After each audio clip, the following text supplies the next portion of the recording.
Well, Davers, Oh, how geez, we? Ian. Oh, sorry. Hello. How Good we morning. doing? Good morning to you, sir. How was your little power nap? Oh, well needed.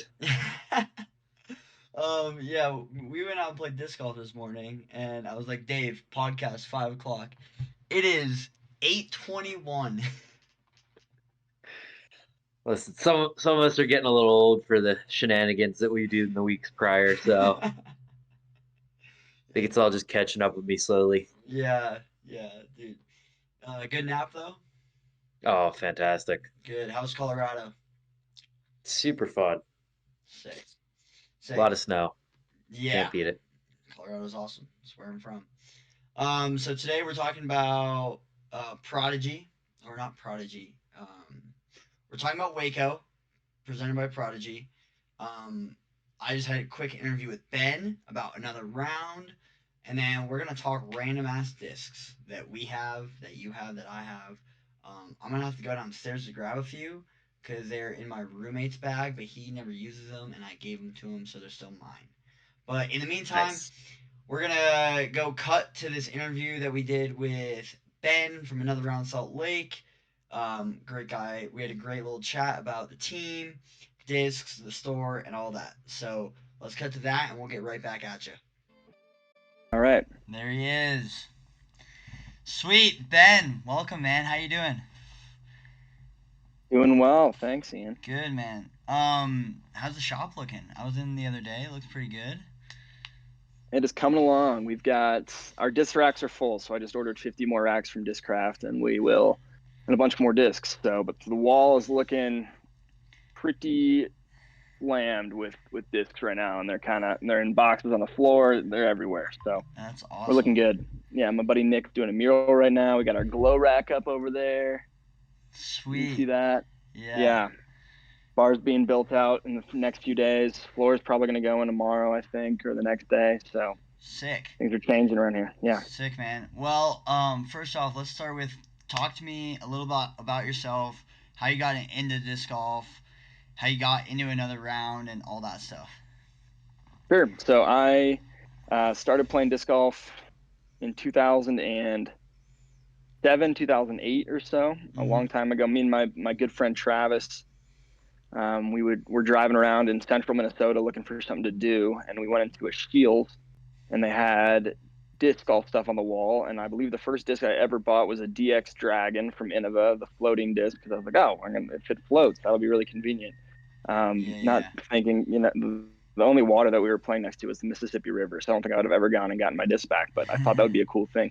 So I got a DX Dragon, and that was all I had for a while. And then went out and played. And there's this course in my hometown called Riverside, and it's amazing. It would be like a top 10 course here in Utah. But for us, it was just like our one of our normal courses. The Midwest has a ton of really great disc golf, so we started playing a lot and got more discs. I traded that DX Dragon for a Buzz that I still throw to this day, and have been playing ever since. So I moved out to Utah 7 years ago, and it's kind of funny that I grew up playing Riverside, and now I'm playing Creekside every day. So it's kind Yeah. of perfect fit, I thought. And then I've been working in Alaska for the last 7 years in the summertime as an expedition leader, but that has kind of I'm still doing work for them, but I have needed a kind of a change and wanted to do something different, and noticed that there was kind of a hole in Salt Lake City for a disc golf shop, and Mm-hmm. the community here is incredible. That's something I noticed right when I started playing once I moved out here, was that the Yeah. community here is great, and it's tight, and it's fun and pretty darn welcoming, and so trying to kind of give back to the sport that I love by opening up a shop. So I reached out to another round, the guys at another round in 2022, maybe right at the end of 2022, Mm-hmm. and we talked for a while. And once they realized I had a reasonably okay head on my shoulders, they decided to work with me and have been plugging away ever since. So this is kind of the final culmination of a lot of work and a long time, and I couldn't be happy to work with a group of dudes like that. They're awesome. They leave 100% of ownership locally. They're not out there trying to like take my money from me. Yeah. They're letting me kind of drive the ship here, and make my mistakes and make my own successes and figure things out as I go. So yeah, signed the lease in February, and I've pretty much been in here doing something every single day since then, in some capacity. So not getting a lot of sleep right now, but I'm having a lot of fun. Yeah, I gotta get you a coffee soon. Get you. Yes, please. Yeah. Please. Yeah, if anyone wants to deliver me coffee, just text the shop and tell me when you'll be here, and then I'll take it. Yeah. Yeah. Sick, dude. So my next question was, you got another round. You decided to start this shop, and then you put a team behind it. What was the idea behind a team based out of Salt Yeah. Lake?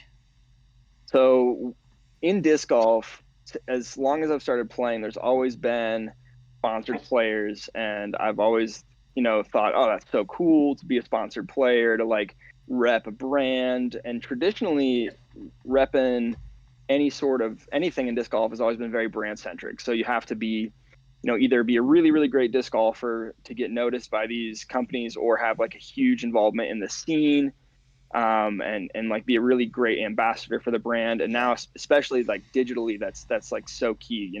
It's kind of silly to see. For me, I look on, Instagram is a huge platform for the business in general, and I see, oh, here's Juno, Hey, Juno. and I see, people getting these sponsorships from major brands who I don't necessarily feel like deserve it, because they've just built up an Instagram platform, not necessarily based on the right thing, Yeah. which to me is like a love for the game. And so I wanted to give folks in Salt Lake City an opportunity to feel like they could be part of a team that is focused not only on, supporting them as team players. And my goal is to, once I understand if I'm going to make any money doing this, like to really be able to support people, like by buying folks in for tournaments, and by, if someone has a real goal they want to hit, like how can I help you hit that goal from a either financial perspective or just from like a go out and get it perspective. Yeah. But I really wanted to direct my energy towards creating a culture here more than anything else. Yeah. Like selling discs is fun, but Salt Lake City has a really great scene, and I want to try and be a part of that and try and help grow that up, and make it feel legit for people too. Like I don't care what rating you are. I don't care how many tournaments you play a year. What I do care about is, do you love disc golf? Do you want to continue to play disc golf? Do you feel like you're growing as a player and that this is a sport that you feel passionate about? And if so, then phenomenal. Welcome to the team. Like let's make this a really cool community together. Let's go play together. Let's go, Yeah. film fun videos together. There's a lot more use in like this content that we've been making outside of just having content. Like Yeah. I can watch, a few shots on Instagram a day and be wowed by them, and sure, that's cool, but also it's useful for people to like see themselves throw, and showing folks the ropes of how can you kind of get a handle on like filming yourself, and making use out of it. And it's just sort of a fun way to get people more into the sport. And we've noticed that like already a pretty positive change, I think, in the scene here around people just getting out and getting excited about stuff. The whole of the week thing was me and Scott Belchak from Elevate Utah. That was an idea we had about promoting our local courses, because while the scene in Salt Lake City is great from a community perspective, we still need more courses, Mm-hmm. and we want to be able to like combine like making content, and also then using that content to show our counties and our cities and these different jurisdictions like how many people are out there playing, and how many people love the sport and the beauty of it, and what disc golf is. I can't tell Yeah. you how many times I've gone to like an open house or like a council meeting to try and talk about this stuff, and had people say like what is disc golf? Do people still play disc golf? Is Yeah. that like a thing? And just trying to raise awareness for our sport, and make it a little bit more legitimized here in the valley. So That's that was awesome. the idea. That was the idea behind the team. Yeah, dude. I Creative. I love it because it's right. You made this team. We have a Discord chat that people are all like, it's blowing up sometimes. It's very rare it goes a day without someone saying something in one of the chats. Whether it's let's go throw, 4 o'clock Creekside. Like if someone wants a disc, like the way you set it all up, I was like blown away. I really was. Yeah, being able to throw together was a big thing for me. When I started playing out here, I had lost my community that I had back in Minnesota, and so it took me a while to like find friends to go play with, and that is so much of what disc golf is Yeah. like having your like group chat with your 5, 10, 20 people who are like, hey, let's go toss together. Mm-hmm. And it's so much more fun to go play with someone else, like even one other person. And so Yeah. having a venue to offer like folks who might not have had a group of people to play with yet to like go out and create a community of friends and meet new people and play disc golf with them. Like that's what the sport is, you know. Yeah. Like tournaments are cool, ratings are cool, but at the end of the day, they're kind of whatever unless you're like a top pro, you know. Like it's what disc golf is about is going out, having fun, and the competition side of it's kind of secondary. Yeah. Totally agree. Me and Dave, we went up to the fort today. I played better than I thought I would, but still not great. I shot my best round there, but it was awful. I felt like this is not my best disc golf. I definitely could have shot way better, but it was fun. Like I met Dave through disc golf, at the Creekside Open, where we got those Elevate Utah shirts that are absolutely awesome. And now here we are, like doing stuff with you in another round, and you have a shop, and I went to the shop, and it's the community out here in Utah is so much different than any other community I've been a part of, whether that's ski community, soccer community. I'm big involved in the soccer community out here, and the disc golf community is like just people who want to just go outside and just hang out. It's very different than the ski community where it's, oh, let's go ski and then we'll do this and do this. It kind of builds on top of each other. Whereas the disc golf community is like disc golf, and I love that. It's very different, and I love every community I'm part of: skiing, soccer, and disc golf. It's just three very different communities, and I love it. So Yeah, I think that folks get pretty jazzed on this sport, and it still is this like it does still have a very underground feel, you know? mm-hmm. Like it's like if you tell someone that you're like a disc golfer that you like to go play disc golf, and a lot of the times like folks will have never like they still don't really understand what it is. They're like, "Oh, is that like where you like throw a disc to your teammates?" You know, they think it's ultimate frisbee, Yeah, or they just don't quite have a grasp on what the sport is. And so it still does have like that underground feel, which I think makes the community pretty cool because like we all have our like that's like all of our thing, you know, like mm-hmm. we all get disc golf. We get to talk about this nerdy stuff together. Like you can't just go like talk to somebody about flight numbers Yeah, or about this new plastic that's come out or like how this one disc flies a little bit more understable than like the last. Like no one outside of the disc golf community cares about that or mm-hmm. knows about it or can like speak on it even, you know, like almost anyone can have a conversation with you about skiing or about soccer even if they're not a part of it just because it's so ubiquitous and so well known. But disc golf still has its like own little niche of people who just really love it and get to talk about it together, and it just is like very insular as a community but still like we want more people to be playing. Yeah. So Dude, yeah, it's awesome. Like when I first got into it, I was like, what is this sport? It's so weird. Like, but the more I played, the more I got into it, I was like, this is awesome. I love this. And we talked about it a little when we were playing the other day out at Creekside, but there's no sport like disc golf. There's, you have ball sports, soccer, football, basketball. You have golf, but you have different clubs for golf. You're still hitting the same object. It's a ball. You know, Hockey, yeah. right? There's all this equipment. The equipment that we use is this silly little piece of plastic that we'll talk about later on the podcast when Dave hops on, and our body, right? Whereas other sports, it's a club and a ball, or just a ball, and you have teammates. It's a very unique sport, and the club, the disc, will fly differently for everyone at every level. For if you pick up, something like a DX Leopard, because that was also my first disc.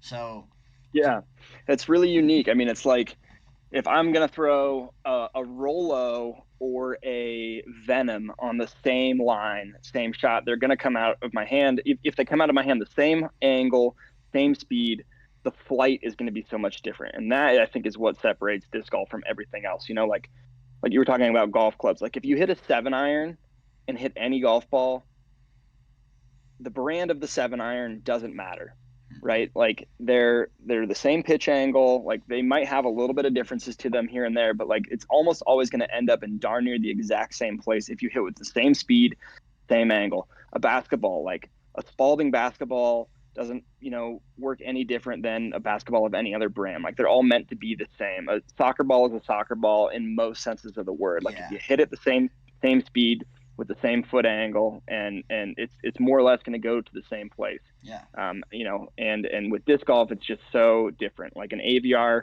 versus a Destroyer, Rolo and a Venom. Like you don't really have two better a tilt, Yeah. like throwing these discs, like they're meant to fly in different ways, and even the way you like control your hand angle, like you got those guys who are throwing tilts like upside down 700 feet, Mm-hmm. and here I am trying to get it to go 150 on a forehand, but it's just kind of special in that sense, and that's what makes plastic so kind of fun and unique. And when it came to like starting a store, you hear about like the death of brick and mortar stores everywhere because Mm-hmm. like Amazon exists, because like online disc golf retailers exist. But even when you're ordering a disc online, like you still don't quite know, even if you have to see a picture of the disc, you don't quite know how it's going to feel, Yeah. what it's going to look like when you have it. And so like being able to come into a store and like touch the discs and like get a good feel, like, oh, this is a little bit gummier, or like this is like that like firm plastic that I like you just know exactly right away if this is a disc that is at least going to fit like what you like from an aesthetic perspective. And you get to see the stamps because the stamps are all different, the colors are all different, like I know people like having certain colored bags, like people like I like have a whole pink bag or a whole like all white bag or all Yeah. blue bag, whatever it is. And there's still something kind of special about like the brick and mortar side of things for disc golf that made me feel confident enough to at least try and open up a shop here. That's what we're doing. Sweet, man. Yeah, that's awesome. My next question for you, you can get up around the shop if you need to. What is Sure. the strangest or most random disc you have in the shop right now, or you will have in the shop? Well, there's one that I'm getting in the shop for sure that I will have that is Mm-hmm. it's on its way. It should be here like tomorrow. That's a Stego. Um, yeah, I've got some Stegos coming. I wish I had tilts. But like I guess right now, like the Rolo is probably the weirdest disc that I have. Like Mm-hmm. what a strange flight, and like what cool things can you do with that disc? Um, Outside of that, like the idea behind the shop was for the shop to be like a disc golfer's disc golf shop. Like I'm not going to be carrying like DX leopards. Mm-hmm. I'm not gonna be carrying stuff that is generally like super beginner focused. I have like lightweight discs, but they're all in premium plastic. Yeah. Like it's this is a shop for disc golfers. So I think yeah, probably like the Rolo right now is the goofiest thing we got in the shop. Here we go. We got 30 of them hanging out. Come get one. And it's just like such a strength. Like you can throw essentially a forehand shot on a backhand with Mm-hmm. this disc. Um, Outside of that, we've got kind of like your standard cool stuff. But in terms of brands, I mean, I guess an Alpus right now. I've got these in. If you've Oh, ever seen these whoa. discs, these by Divergent Discs, they're like made out of silicone rather than out of your standard plastic, and they're meant to Yeah. be like putt and approach style discs. That's a Divergent disc. I just got these fluid justices in, and these are also like normally justices. Oh well, they are overstable, but this particular plastic blend from Dynamic is super gummy, Whoa. super bendy too, Yeah. and these feel really good. I haven't thrown one of these fluid justices yet, but Mm-hmm. we'll see how they fly. And yeah, I mean, there's just a ton of stuff. Like it's almost overwhelming. You got your good old Bergs. Like what a weird disc this is, but what a great disc this is Yeah. too. And and then I've got a buddy here. He's on the team as well. His name's Lando. I don't know if you know Lando. He runs T-ville Dubs No. on Wednesdays, but he's a huge fan of the Condor, and this disc is a dinner plate. Like, look at the size of this Oh disc my compared god. to a pixel or something. Like, it's Yeah. almost 50% larger. So we got some Condors in. Yeah, I tried to just have everything. I wanted the idea behind the shop to be like when you walked in to think like I can't believe there's this many different brands and there's this many different frisbees in one store. Yeah. I think we're at 22 brands right now, and like 250 molds, Wow. and then like 300 some molds if you consider different plastics molds Mm-hmm. as well. So Paradox, another really little flippy mid from Fun disc. from Axiom. Yeah. Yeah, got some Trash Panda in the other day. Really cool. The Dunes, man, sweet straight flyers. I Love love what that that guy's disc. doing with recycled plastics. We're gonna be We're gonna be participating in his disc recycling program. So for anyone who wants to bring in like old discs that they don't feel like are usable, or they don't think are like good enough to be on the used rack anymore, Mm-hmm. we're gonna be sending discs to be recycled and be turned into new discs. Like, what a cool program Yeah. to be a part of. So yeah, there's so much in the shop. I can't even go through them all. I've been like putting my price tags on stuff for the last couple hours, and it Mm-hmm. is, I'm like, what? I ordered what? I have this many of these whats, Mm-hmm. and it's been fun to just keep getting familiar with what we have here. That's So awesome. All right, so are you gonna have a used section? That was kind of my next yeah, question. yes, am gonna have a used section. Used section is gonna be super transparent, and it'll be like premium plastic will have a price point, and then like baseline plastic will have a price point, and then you'll get shop credit, and it'll be real easy. So we'll have a huge used section, I imagine. Well, I know we'll have a huge used section because all of my discs are going to be going into the used section that I don't use anymore, and I'm going to be hiding some gems in the shop too. So I've got, I don't know how many pretty sweet old discs that haven't never been used. Mm-hmm. And I'm thinking about hiding gems everywhere in the shop, like just selling them at MSRP, like Mm-hmm. stuff you can't find anywhere anymore, things that haven't been out for years, Yeah. and like putting like a Doombird 4 like in the AVRs or something like that, Well, yeah, yeah. for folks to discover, for people to go through and look for. So yeah, we'll have a used rack, and we'll be doing some used promos too, like bring in 10 discs and get an extra $10 on top of your used credit and stuff like that. So Sweet, cool, yeah, we'll have a used section. awesome. I got like two more questions, and then I want to show the people the website just so they can get an understanding of like what the website looks like, where you can find it, where we can find you. Um, so talk to me about the. Um, we talked about the recycling program, used discs. Talk to me about the loyalty program. Yeah, sure. That was something else that I was hoping to like dial in. So, Mm-hmm. almost every like retail shop I've been to doesn't have one of these, but it's something that I think is fun. And just kind of like gets folks back into the store. So the loyalty program, you get a point for every dollar you spend at the shop, and then after like $100, you get $10 back, and then the points start to compound. So like once you hit a certain threshold, points start doubling. So for every point or every dollar you spend, you get $2, and then you just start like racking up credit, and then eventually like the discs are just free. Mm-hmm. So we've got a loyalty program where folks will get like updates about the new stuff that we have in stock, and I'm gonna be doing like first releases to folks who are like on the loyalty program and also on the team, so that folks can get in and like get stuff first and just like feel like this is their shop. I want, if someone wants to find a disc and can't get it anywhere else and I can get it in, um, that's something that I want to really focus on. I had folks the other day just like asking for Clash, so put in an order for $1,000 more Clash discs. I had folks asking for Yicken discs, so we've got a bunch of Yicken discs coming in. Mm-hmm. And like I want people to feel not loyal to the shop, but just like feel like the shop is also working for them, and bringing in plastics that people want to see, and getting stuff that folks want to throw, and outside of that, also having everything else on earth that you could possibly imagine, from all like the major manufacturers. Got like everything from Innova, everything from Discraft, everything from MVP, a ton of stuff from Trilogy brands, and a lot from Infinite, because Infinite has a huge presence here. So I think we have Yeah. almost Infinite's full lineup in the shop as well. But just wanting folks to feel like this isn't just a show up and you get what you get sort of place. That it's Mm-hmm. like, oh, I really want to try this out. Like, let me ask Ben if he can get it. And I've got a running list of like things I still need to buy. But at this point, I'm like pretty much out of money. So Yeah.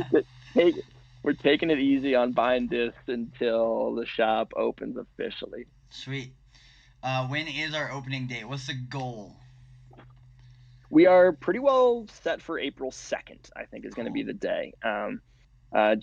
Joseph from like the Mothership brand Yeah, and his yeah. family are going to come out. They wanted to do a little vacation in Utah, so they're coming out for the grand opening, and they get in on the first. And I think the second will be a really good day. So we'll do a nice grand opening on the second. And if I get my floor, ceiling, lighting, plants, everything painted and done earlier than that, we'll do like a soft opening where I'll essentially just like start working the kinks out and seeing how things go, and Mm-hmm. um, But outside of that, I think even if we like don't officially open until April 2nd, I think we'll still be good to go. So Sweet. that's the target right now is April 2nd. So put it on the calendar. Sweet. I don't know if you'll be able to see this. I'm gonna show the people the website right now. The website looks really good, man. I just gotta say we have. It's really easy to read. It's obvious where everything is. You have discs, accessory bags, apparel. I mean, it just looks beautiful. I can't say enough good things about this. Um, Yeah, I can't see it, but that's okay. My goal with the website was for folks to know the idea is that like I was able to sync all of the in-store stock with the website. mm-hmm. And outside of just like super special stuff or Salt Lake specific stuff like our hoodies and merch and stuff, it's all going to be just for pickup only because the goal with these stores is not to become like a big online retailer. I don't care to, nor do I want to deal with shipping, Yeah. but rather just for folks to be able to see like this is what we have in stock right now. Like, oh, they just got like a new thing of, like a new order of MVP just came in and like, oh, here's what's in stock now. And folks will be able to see that before they even get into the shop. For the most part, it takes a while for it to sync up, but you get a good understanding of like the selection that we have and just like what you might be able to find in store. So Yeah. that was the goal behind that site. And yeah, I think it looks pretty rad. I'm happy with it. I'm kind of anal retentive about design, and so I'm still like working some kinks out with it, but it looks pretty Mm-hmm. good. No, it looks good. I have it up here. The people can see it. Dude, it looks great. Like, you can sign, like, everything is just so easy to access here. Profile shop, and I do like that you are kind of going back to more of a, hey, you can order this online and we'll put it to the side instead of shipping it out to people because. I think we've all fallen into this, Amazon trap of, oh, it's so easy to just order something online and it be at my front door, a day later, right? Whereas instead, okay, let's go out, get something, and like actually show a face and be involved in the community, which I love.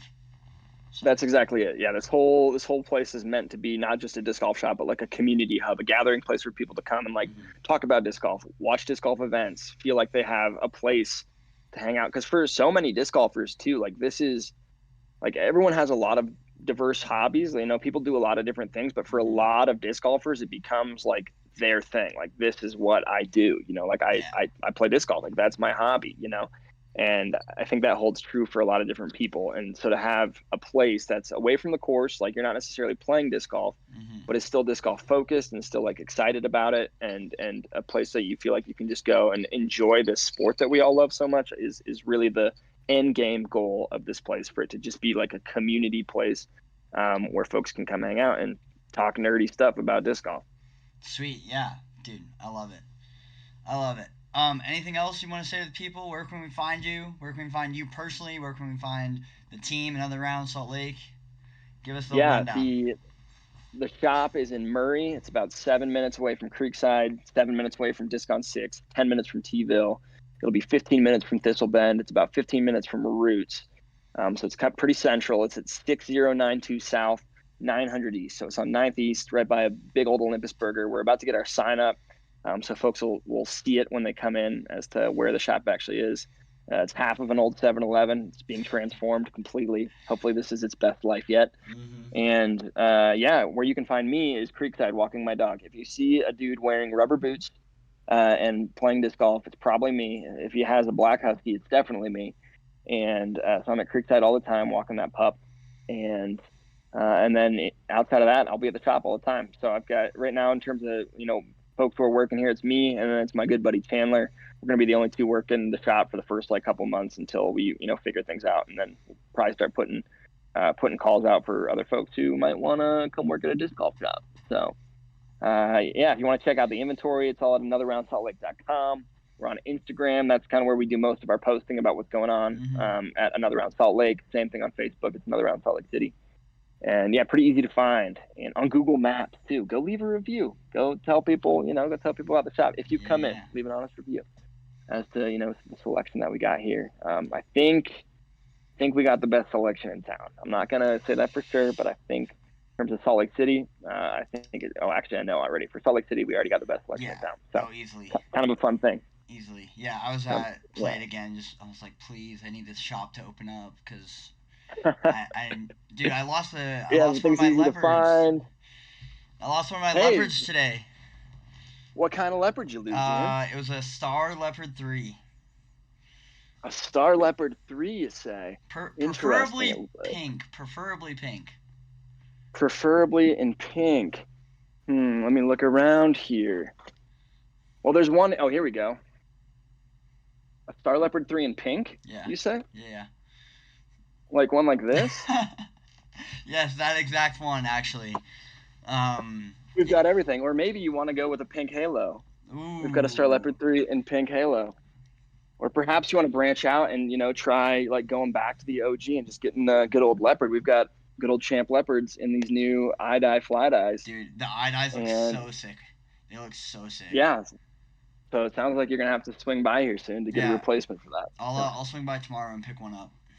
So Sounds like a plan. sweet. Sounds like a plan. Well, hey man, thanks for chatting with me. Yeah, here's Yeah, a good visual of the whole space looks great, coming man. along. Looks great. Well, Ben, thank you so much for hopping on. I'll see you tomorrow. Hopefully, I gotta go buy a new leopard, Yeah, and sounds, we'll stay in touch. Hopefully, have you on again soon. absolutely. Thanks so much, Ian. Yeah, Take it easy, man. dude. See ya. Bye. Cool, Dave. Waco Open presented by Prodigy. I have some of this stuff pulled up right now.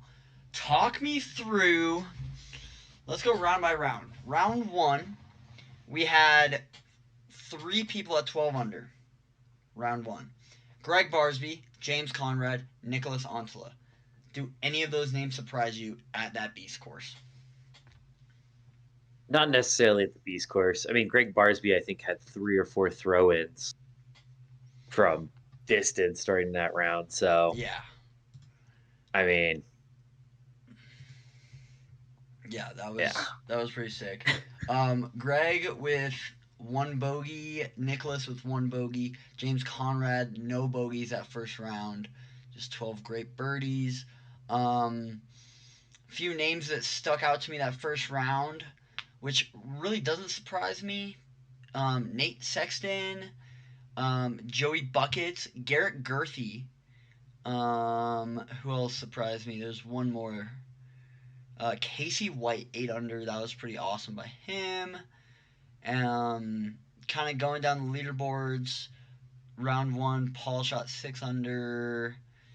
Some bigger names kind of falling down here. Goose with only 5 under. Proctor only 5 under with a pretty bad quad or pretty bad double bogey on 2. Um, Round one, I don't think it was too much of a surprise. Round two, going into round two, or finishing round two, Kyle Klein, Luke Humphreys, Nicholas Antela, and Joel Freeman on lead card. What did you think of that?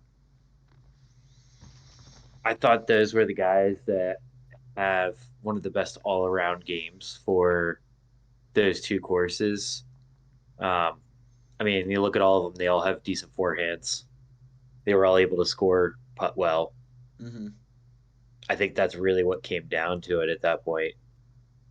You see, the first round is a lot of backhand dominant. James Conrad doesn't throw forehand at all. Yeah. Um, so So I think those guys were able to put together a whole round. yeah, I would agree. I think Luke Humphreys did surprise me a little bit. I'm not gonna lie. Um, I mean, he It, had a great tournament. He had a really fucking good tournament. But it he played well last year at Waco as well. He was in mm, the running, yeah, and I think he just kind of knows the course early season, putting well. mm-hmm. He had a Yeah, few steppers that looked fantastic just online the whole way. mm-hmm. Yeah, I was really shocked by Luke Humphreys. He did play great. Um, the last hole kind of killed me. The way that disc rolled OB when it looked so good. I think he would have had a tough putt either way with the tree there, but maybe he can lay up from around there for a par and force a playoff. That really hurt me. I was cheering for Luke on that final round. Um, One thing that did shock me a little bit on the golf course where we should see some of the bigger arms come out, we see AB only shooting 2 under. What do we think about that? Talk to me. The OB on the golf course, I think, messed with a lot of people. Even though it was still kind of a lot of Stockheiser type shots, it's real easy to get in your head about like not wanting to land on the green, go OB on this. Maybe I'll send it a little wider than I should. Um, and I think that just kind of messes some of the bigger arms.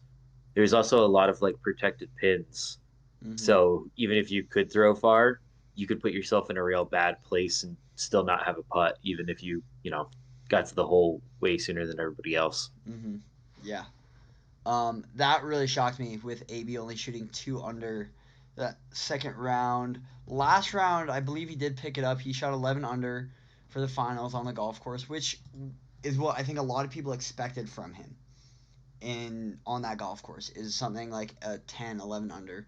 And he did show that he can do that. And if he shot that round too, I think AB would have put, back to back titles together, which kind of hurts, but interesting to see. Let's go through some other names here. Ricky Wysocki tied for 10th. I wouldn't say he had a bad round, but he didn't have that stellar round that Rick can put on. First round, 5 under with a bad double bogey on 17 and a bogey on 18 in round 1. So he could have been, 8 under and just couldn't pull it together, which is really unlike Rick. Ricky is usually pretty good about finishing a round out solid. So I was kind of shocked by that. Do you have anything to say with Ricky?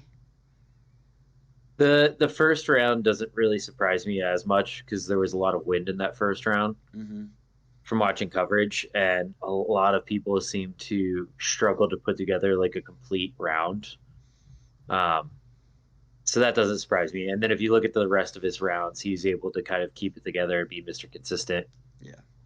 throughout the rest of the tournament. So I think it just wasn't his week, right? He didn't have that stellar round that you need to beat this MPO field.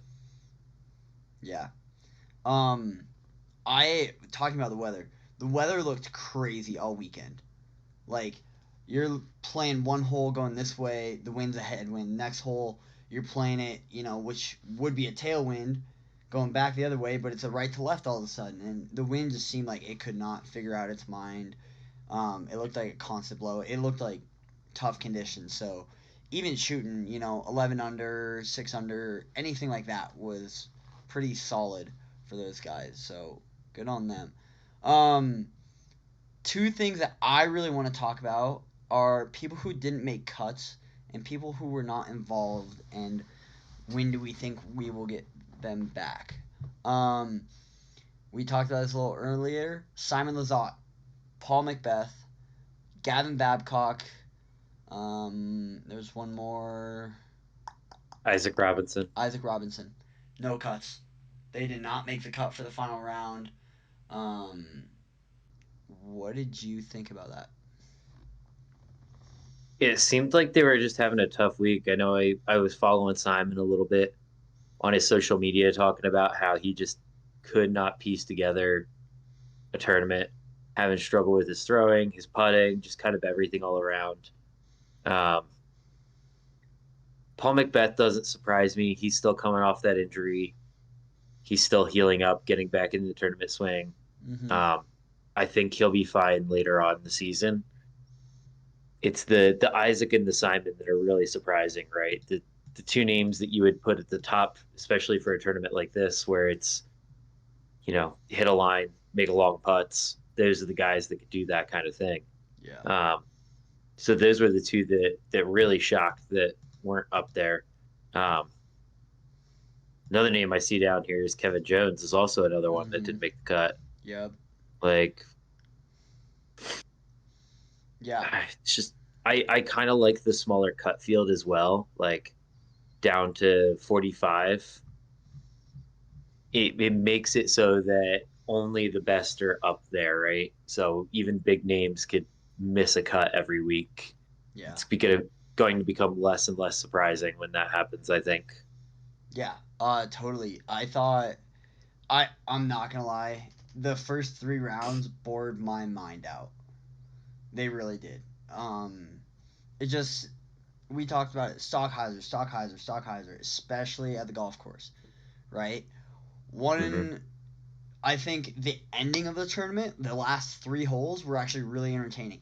Nicholas Antela coming off that chase card, putting in tied for second with Luke Humphreys, who Luke Luke should have won the whole thing. He missed Yeah. 2 important putts in the final 3 holes. Um, Yep. and Gannon Burr like showed his dominance, shows what he can do. With 10 under, it was just I thought Luke had that in the bag going into 17. I'm like, okay, Gannon, Gannon just parred. Luke just birdied. Okay, 17 comes around. Luke birdies, Gannon birdies. Luke's up by 1, and then he bogeys and Gannon birdies. I was shook. I was like, wow, because the first 3 rounds, like, I was bored. I was trying to watch him Yep. last night, and I fell asleep on the couch because I was so bored, and I had to rewatch it all this morning. But very interesting. Yeah, it wasn't the most entertaining golf. Mm-mm. I could say that. Watching Nicholas though play from behind in hole 18, throwing long, hitting the backboard, and then rolling back in bounds from coming out OB was just like, oh man, is he gonna put this together? They're a couple holes back. Can he hold out the win? Will somebody mess up? Mm-hmm. And Gannon was able to just hold it together and play smart and come out with a win by a stroke. Yeah. No, I think Gannon played well all weekend. I don't think he made that many mistakes looking at his scorecards. Um, clean disc golf. I think he only had what, one, two, three, four, 5 bogeys all weekend. It's not bad disc golf at all from the man. No. Um, yeah. One person that I would like to talk about, Anthony Barella. Right, we already mentioned him a little bit. He put 11 under that final round. At the Beast, the round before, 7 under. That second round really killed him. Um, but AB is he's going places now. I think he finally has a rhythm. He's figured out his putting a little bit. He understands how much power he has and where he can and can't use it. Where I feel like in the past he's overused his power and he's tried to do things that you don't need to do, if that makes sense. Yeah. Um, I, I think he's starting to figure out his game, right? yeah. He throws real far. He knows how to play the game right. He doesn't make too many. Bless Oh, you. sorry. Thank you. He doesn't make too many mistakes overall. Mm-hmm. I feel like he's not chasing anymore, Yeah. right? That's what he kind of used to do is he'd get a little bit behind and it's, oh, I got to make this shot. I got to make this birdie. Let me run for eagle if I can on this. He's playing a lot smarter golf now and it shows. Yeah, it does. I'm gonna pull something up right here. While we talk about the next person, we did not see a Calvin Heimberg in the field this week. I don't know why. Do you know why? I do not. Tommy, what the fuck are you doing? Tommy, Yeah. hold on. We're in a podcast. Can I give you a ring in a little bit? Oh, sure. All right, sick man. We did not see. I don't know how Tommy got in here. He doesn't have permissions to this channel. Actually, he might. But we didn't see. We didn't see Calvin. Does that why? Why wasn't he there? Just I was curious. I don't know. I didn't look into if he posted about his social media, if this was one of the tournaments he didn't go to. Um, Seems kind of weird being that there's at least 2 Texas tournaments back to back that he wouldn't come and play. Um, after last week's or 2 weeks ago now tournament where he seemed to be one of the favorites, local home course, didn't play super well. Um, it makes you think that there's something there, right? Yeah. Um, yeah, it's interesting because I want to show this to the people real quick. Um, Calvin Heimberg is Oh, lingering elbow injury. is that it? Yep. Okay. Um, why there it is. Okay, so Calvin Heimberg ranked number 1 in the world. Lingering elbow injury out. Eagle McMahon, you can't see this, but I'm looking at the world rankings that Disc Golf Pro Tour put out on their Instagram. Eagle McMahon, number 2, with an injury, coming back from his shoulder surgery, correct? Yeah. Ricky Wysocki, number 3. Isaac Robinson, number 2. Gannon Bird, number 5. Paul Macbeth, number 6. Simon, 7. Matty O, 8. Kyle Klein, 9. Chris Dickerson, 10. And this was posted after chess.com. Where's Anthony Barella? I believe it's a 2-year aggregate that they're using for this, Okay. which kind of explains why certain people like Paul Macbeth, who didn't play most of the year last year and is coming in real slow this year, are still so high on that list. Yep. Um, I do think you have to have AB on that list. I think you have to have Kyle Klein on that list, tied for 7th during this tournament as well. Mm-hmm. He's staying up there in the top 10s. I think this season you're going to see a lot of shift from old to new, right? Yeah. The Simons, the Eagles, the Pauls, even the Chris Dickersons, they're not going to be at the top of every week winning. I think Calvin, with his elbow injury, is still going to be a consistent player in the future. Um, I think he's still got the drive to be able to do it. But some of these young guys like AB, Gannon, Nicholas, Kyle are just going to start winning tournaments and being names every week that are in the chase. Um, and I think that they need that recognition. Yeah. Awesome. I would agree with that. Um, if Calvin was in this field, where do you think he places? Where do you think he shoots? The hot round, 37 under was the total. The hot round was 12, and what was the hot round at the golf course? Was it 10, maybe? 11. Where do we think Calvin shoots if he's at Waco? He's playing the Beast. He's playing the new golf course with his golf mind. Does he finish? Does he make the cut? Does he finish top 10? What do you think? I mean, a healthy Calvin should finish in top 5, honestly. Um, right up there with AB and Mason Ford if he's healthy. With if he continues to play with that lingering elbow issue and doesn't kind of get that figured out, there's chances that he misses the cut a lot more often. Last year, he didn't finish outside the top 5, did he? I don't think Maybe one, one tournament, but no. maybe, right. Like, you would have to assume that he would be in the top 5 every week, healthy. Um, and like you said, being able to manage the golf course and play the beast, I think this would have been a 4-way run at the top, not a 3-way. Okay, that's interesting for sure. I think you're absolutely correct. I think Calvin at least. Let's see. So it was 37 with Gannon Burr. I think Gannon gosh, Calvin is at least shooting 30 under between 4 rounds, if not better. So what worst he ties for 6th with Chris Dickerson, and you know maybe he does make a run for that top spot. So interesting to think about. Anything else about Waco? Not my favorite new Pro Tour spot. No, I know. I didn't enjoy the coverage. It was pretty boring. So There is also times where I was watching some of the live coverage, and they'd be talking. All of a sudden, the camera would cut away to somebody's feet, and then like back up to the shot. mm-hmm. I think the PDGA's got to figure that out if they're gonna do this new tiered pay system. the coverage has to be on point. You can't have those minor like, oh, we're gonna cut to AB throwing his upshot, and then it's not AB throwing his upshot. Yeah. Right? Like that can't be happening with that kind of product. Yeah. Um, I mean, we are like this is a new thing. Seeing disc golf live has only been around for 3-4 years. Correct me if I'm wrong.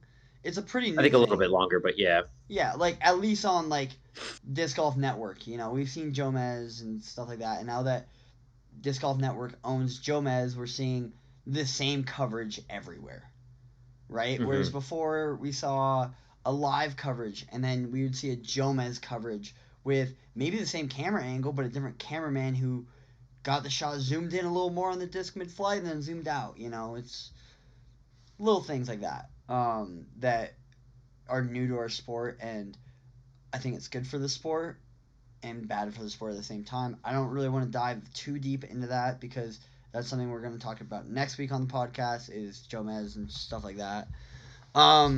Okay. Enough of Waco. What's our next tournament? We have. Hold on. Let me pull it up. It is Austin Open, if I'm correct. I believe so. Let me pull this up. Hold on. I got to go back to PDGA because it's, you know. The open at Austin is next The Open weekend. in Austin. Thank you very much. Yes. Events.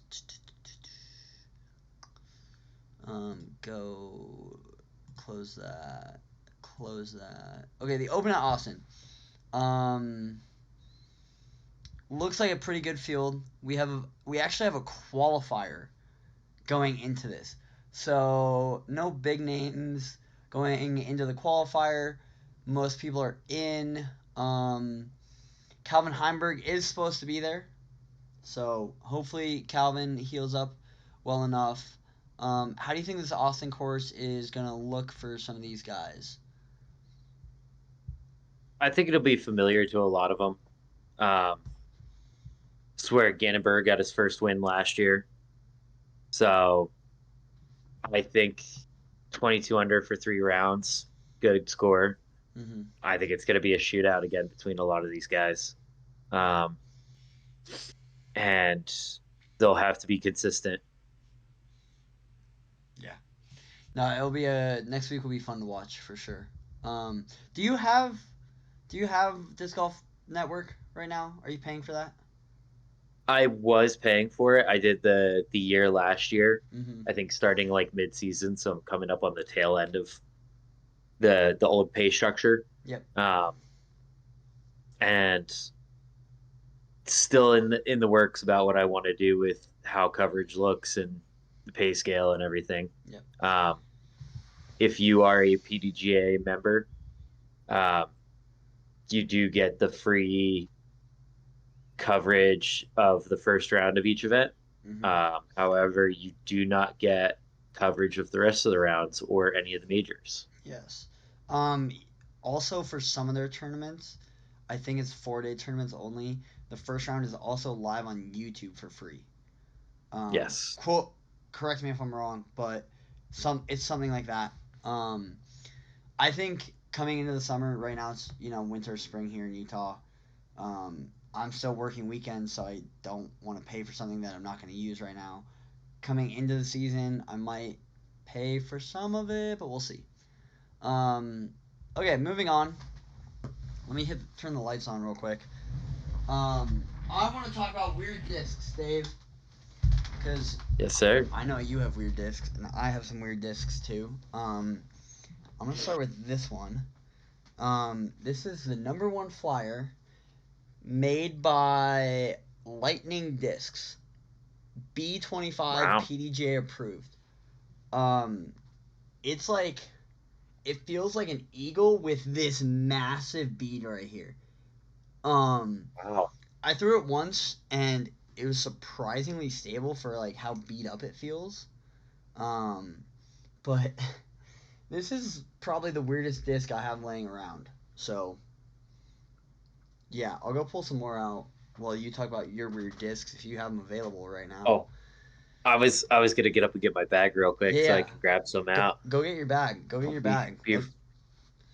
Go get your bag. I'll entertain the people, and then while you show them discs, I'll go get my bags right there. But if you guys have weird discs and you want us to talk about them, leave a comment down below. We'll maybe next week or when we get enough comments, we'll go through some of these weird discs. We'll look them up.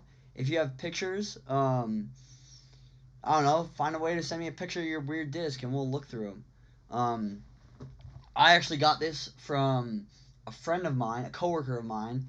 He was like, "Hey, I saw you're like really getting into disc golf. Do you want some of my old discs?" And I was like, "Yeah, man, I do." So this was like the one that really stood out to me. So cool. Dave's getting ready. Dave, you're back. I'm gonna go grab some more random discs. You talk to the people. Will do. Yeah. I don't have too many weird manufacturer discs in my bag. I just have weird looking discs. Um, so for instance, this A3 has a huge dome on it. Um, got it during my first Utah States tournament that I played at back in 2001. And I've loved this thing so much for throwing like big Annie lines because it just glides so much with that dome. Um, Also has a pretty sick stamp and die on that, which I absolutely love.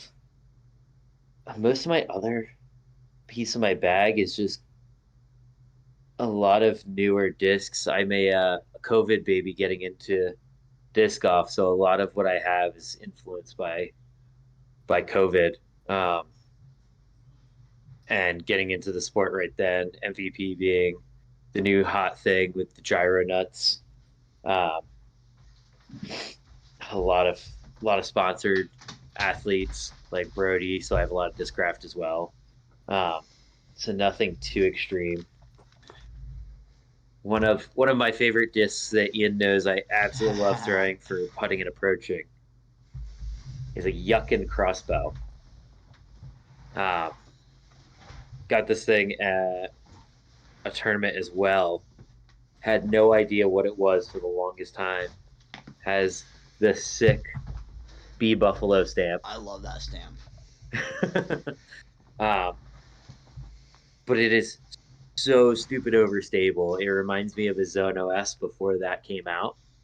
Just that hard, hard rim on the edge that almost throws like a small fairway, but it's not. It's only a 4-speed. Mm-hmm. Tacky plastic. I love this thing for forehand approaches or anything I need to like flare skip from 100 feet. Yeah. It's absolutely fucking fantastic. And that thing reminds me a lot of this thing, which is my Loki from Viking Discs. Yeah. This and your crossbow almost go hand in hand. Like, I bet if you put them, I mean, in our arm speed, I feel like they fly the exact same. They're the Yes. same utility disc. This is my go-to scramble disc. Just a weird disc to have. Like you said, it was a Zone OS before the Zone OS. So. The other one I have is I got a disc from one of my buddies when I first started playing. I still to this day do not know what this thing is. However, he got it at a tournament at Riverside Park in Palisades, Colorado, November 12th to 13th, 2005. Wow. It's definitely a mid-range. It's definitely Innova. I just don't know what it is. Huh. Might be a rock. Huh. But I have not thrown it very much. It's definitely been beat up and loved, and was one of the first discs that I got from a buddy when I first started playing disc golf. So I kind of outgrew it pretty fast once I started playing the sport. Yeah, which But happens. it's, next year it'll be a 20-year-old disc that I have. That's crazy. I'm gonna cover part of this up so I don't leak whoever's phone number's on here. This is the Dodo Killer It's a Wasp from Discraft. It has a very similar like style to your crossbow and my Loki. I think it's a little Okay. I think it's a little straighter though, but same kind of profile. I threw this once, and this thing was like beefcake, but it was still pretty early on in my disc golf career, so I feel like it's not as beefcake as like your crossbow or my Loki, but very interesting disc that I got. It says mid range, and I've never thrown a wasp in my life. Um, That's one thing I think the newer manufacturers I really enjoy, like MVP, who put their discs on the rim hmm embedded into them. You kind of know what they are now yeah. because I have a few in here, like this one I got at Battle of the Bluff. Pretty sure it's an infinite or thought space mold. Um, but I could not tell you what it is because it's a custom stamp on a blank disc essentially. hmm Um, awesome little fairway, pretty straight, little bit of a flip to it. Fantastic disc, but no idea what it is. It's in the bag. Yep. Um, I have so I've we've talked about my rune. I love my rune. Okay, first ace disc or first and third ace disc, different discs, but same mold. I Yep. found this at Play It Again for $2, and if I didn't know what a rune felt like, I would have been like, I don't know what this is because all it says is Viking discs, right? And shout out to Mm-hmm. Emily. You didn't scribble your number off, so I'm not gonna show the backside. But um, I found this and I putted with it for like maybe a day, and I was like, nope, that's not going in the bag because it's like a little puddle top. It's pretty beat in, but I was like, I gotta get a putting rune because I love the disc so much, and this flies so much different than this thing does, and I hate it because they're the same disc. But another weird one. That's I got the same feeling I was just talking about before you got here. My first tournament disc that I got from Utah State's the first year I got into playing disc golf is this A3 with you can't really tell from here, but it has a huge dome to it, Oh, I like can right see here it. in the Yeah, yeah. middle, like Is it pop and toppy? it's super like pop toppy. Um, but the thing glides. It's very overstable for my arm speed for an A3. Mm-hmm.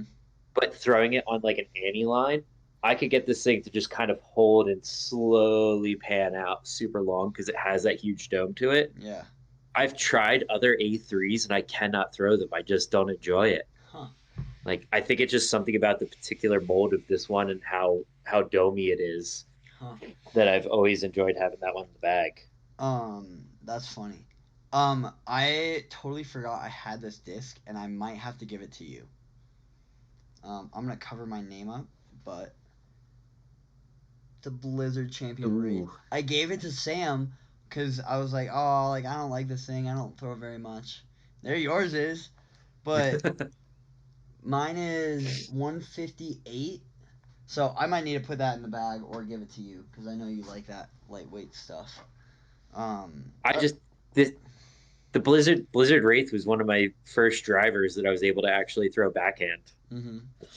Yeah. And Oh, I it's also in. love this disc with the Bertie Sanders stamp from Creekside on it. Yeah, It's that's you could awesome. you could tell that disc has been loved. Yeah. Um, my next disc. Thank you, Zach or Pat. There's two phone numbers on here, and it says Zach or Pat. I'm not gonna show the bottom, but this is a Discraft Cyclone. Damn. You ever heard of this? When I have not. Dude, it says it's a stable extra long driver. It feels like not a premium plastic, but not like a base plastic, kind of like a mid plastic. It feels grippier than a star plastic, but kind of that same like shimmer to it. Um, I it looks kind of like a T-bird esque thing, maybe a little It's straighter. it's Um, a little bit flippier than a T-bird. It looks like based on yeah, the numbers. yeah. It's so weird. I've like I'm like too scared to throw it because I don't know what it's gonna throw like. And my roommate, he loves it. He like Sam loves that thing. Um, One of my first discs that I no longer have that I learned to throw with big forehand was a Discraft Colossus. Was it Discraft or Innova? I don't know. Colossus sounds like Innova. I don't know why. Yeah, it was definitely Innova.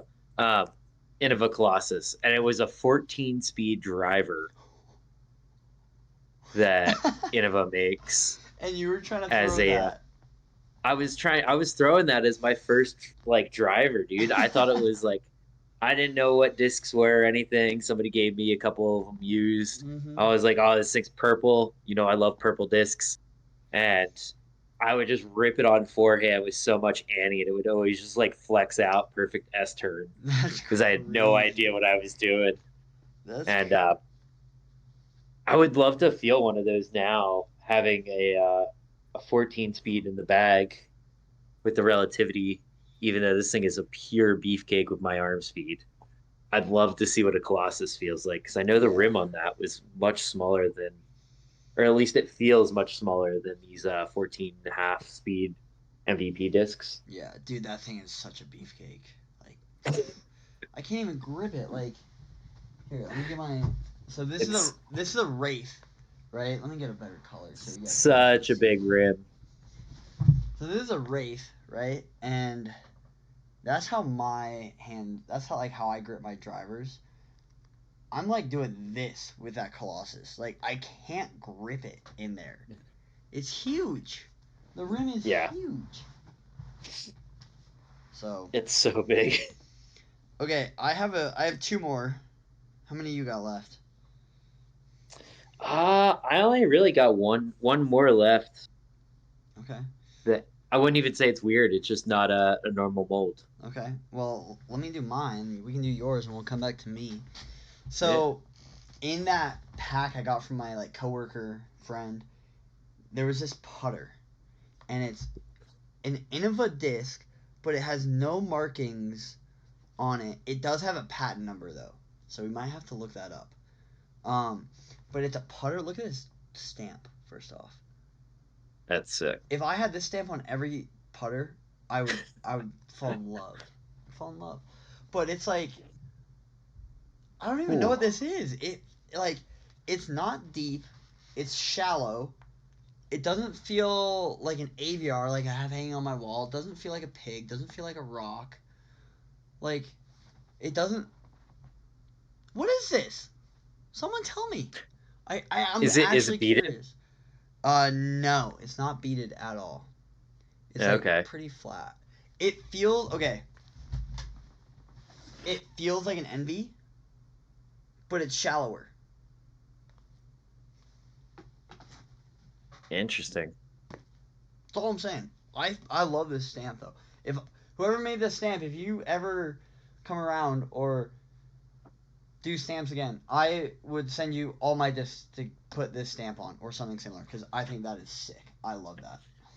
So Nice. yeah. Okay. My last one I got is this Legacy Discs Mongoose. Um, Funny enough, I got this in a mystery box from Foundation when they were doing those like packing of mysteries. Mm-hmm.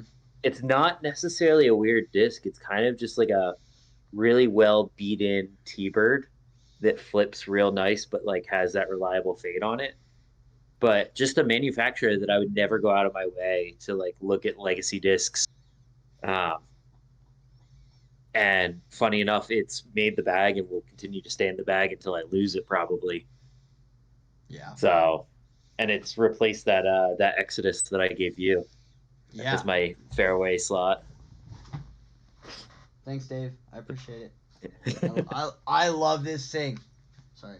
I don't know what disc I'm taking out for that yet, whether it's my T-Bird or my TL, but I'm trying to figure that out. And that's why we have the off season. Yes. Actually, do I have more weird ones? I don't really bag that many weird discs. I have a very mixed bag, but it's not weird. Okay. Last one. This is Discraft Understable Long Driver. That's all it says. There's no markings. There's no number. There's really nothing on here that would like give it away. Interesting disc. It doesn't feel that flippy, surprisingly. It feels maybe not TL. It kind of feels like a more stable Sidewinder, Okay. but with like a little more, not necessarily I guess a tiny bead, but like a small, like sharper edge. I wouldn't call it a bead though. I I don't think I've ever thrown this. It's just been like a collector's item that I gave to my roommate because I was like, I don't even want this. Like, thank you, but yeah, just a weird disc. So. I had I had a few older wackier discs that I gave to some of my friends that were getting into disc golf. Mm-hmm. That I was like, here, you could throw this thing. That had no idea what it was even at the time that I gave it to them. Yeah. Yeah. Okay. Let's. I got one more question about weird discs. Um.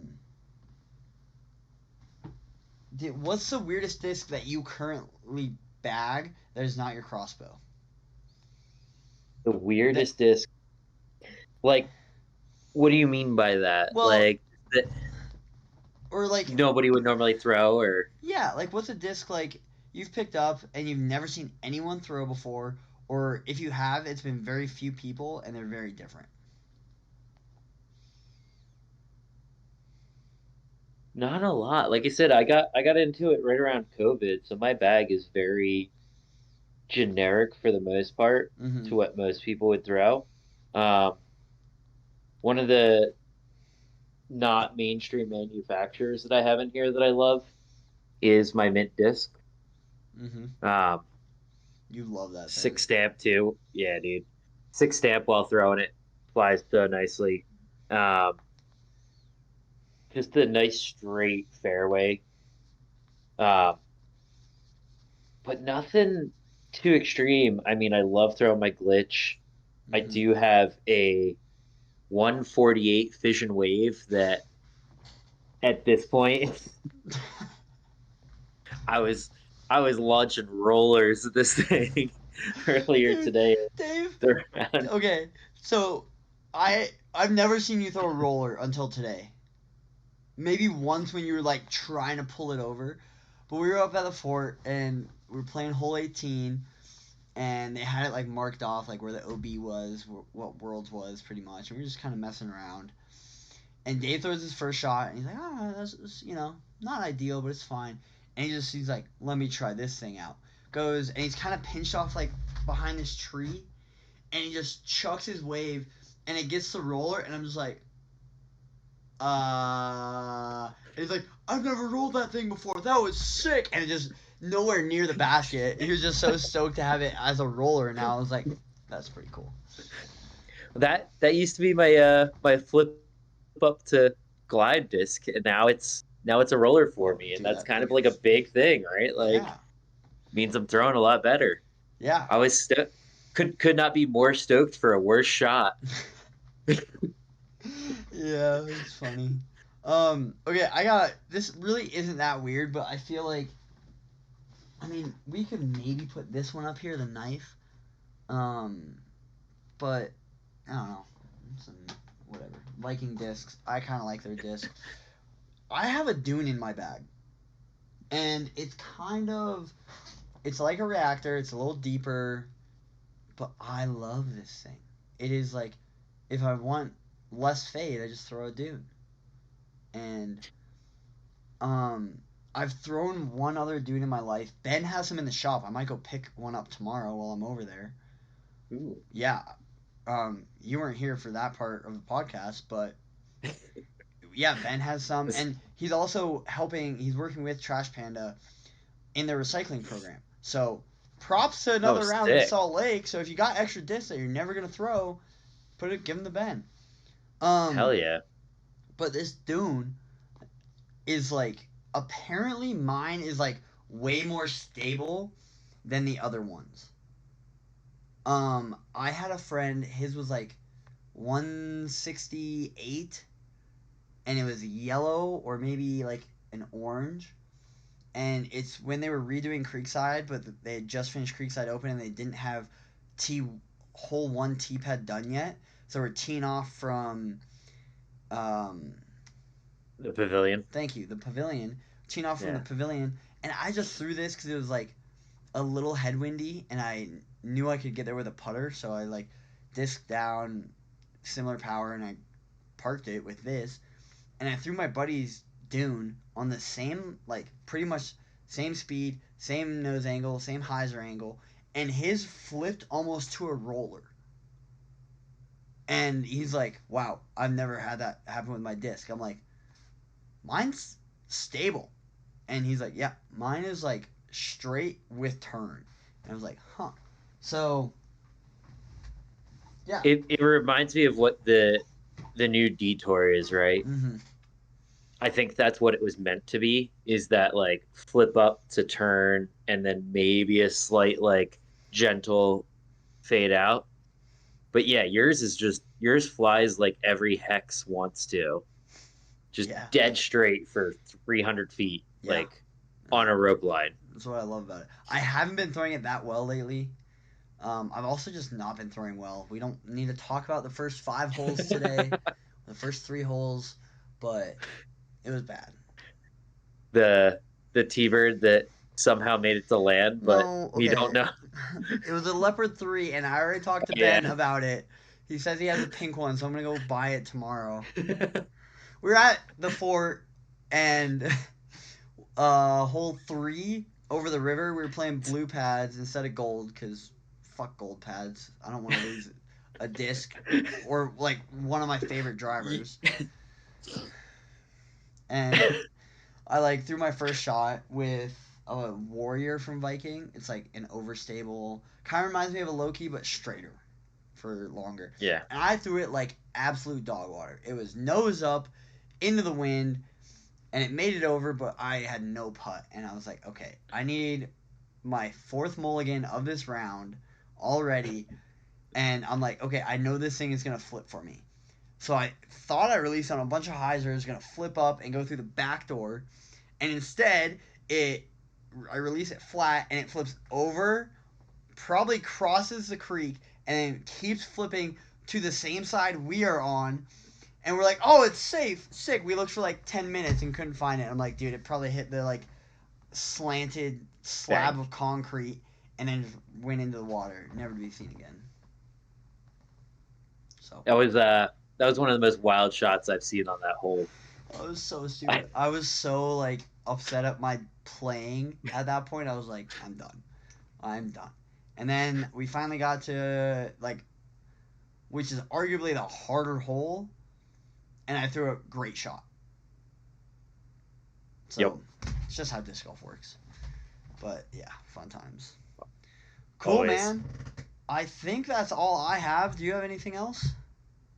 Nothing this week. I promise to not be an old man and sleep through the podcast next week.